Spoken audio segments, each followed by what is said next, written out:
Right guys, so we're going to do a bit of perspective drawing. You will need a ruler and a pencil. So first we have our horizon line, so that is the line that would be on the horizon, and we have 2 points at the edge, and those are our vanishing points.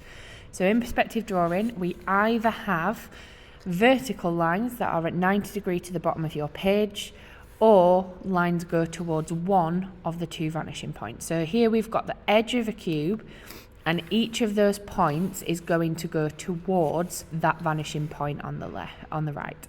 And the same is going to happen on the left. So we are seeing the corner of the cube, and both of those lines go to the vanishing point.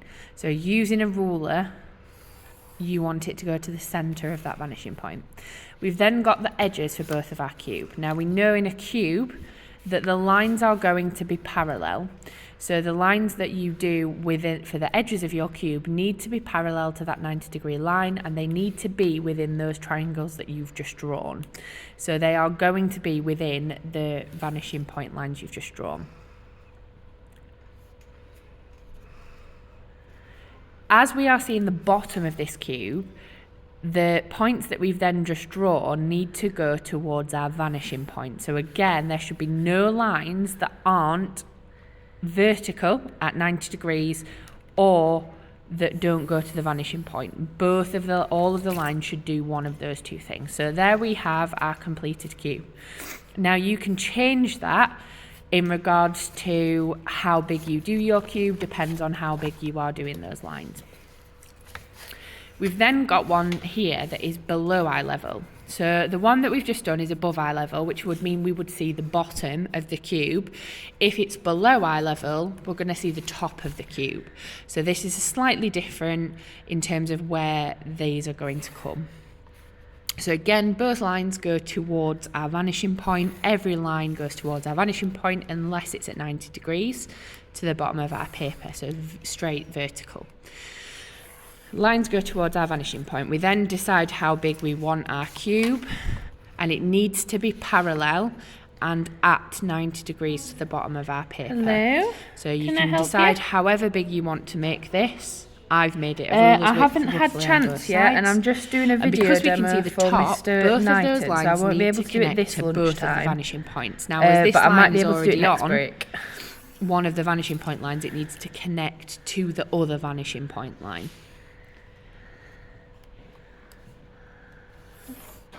So then you have your cube at below eye level there. And I've just darkened some of the lines so that you can see that.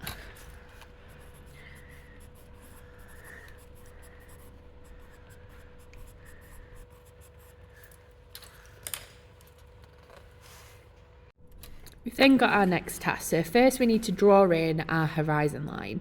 So roughly around halfway down my page, I'm going to draw using my ruler on one of the grid lines that already exist. You can't really see it on the video, but you will be able to see it in your booklet.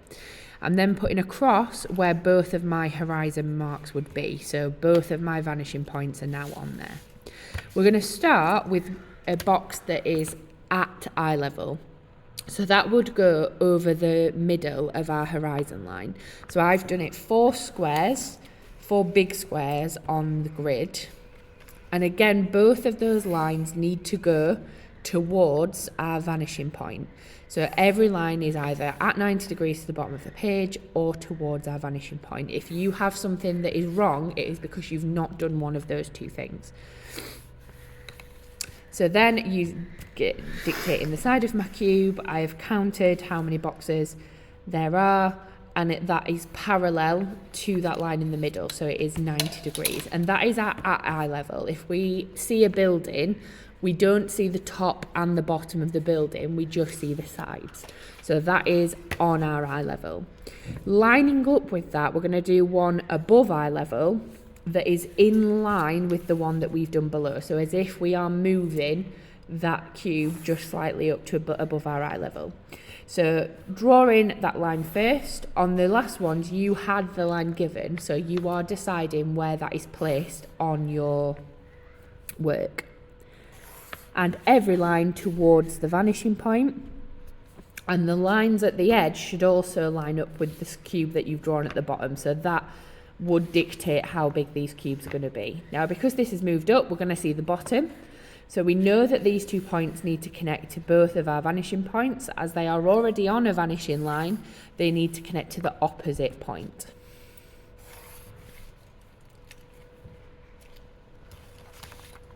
And that is our above eye level. And for below is exactly the same. It needs to line up with our pieces that we've just done. And it needs to roughly be the same size. So I've counted the amount of squares that I've used. I've used 4 big squares on the grid paper. Again, each line to the vanishing point.